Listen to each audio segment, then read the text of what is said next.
Pharmacists have been able to administer long-acting injectable drugs to help people fight addictions for several years. Right now, they cannot inject the first dose, only subsequent doses. A bill passed out of the House Healthcare Licensing Committee last week. It would allow them to inject that first dose if it's prescribed by a doctor.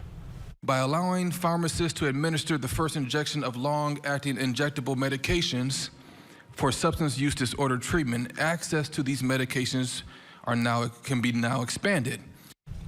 West says long-acting injectables release medicine for weeks or even months, eliminating the need for daily pill taking.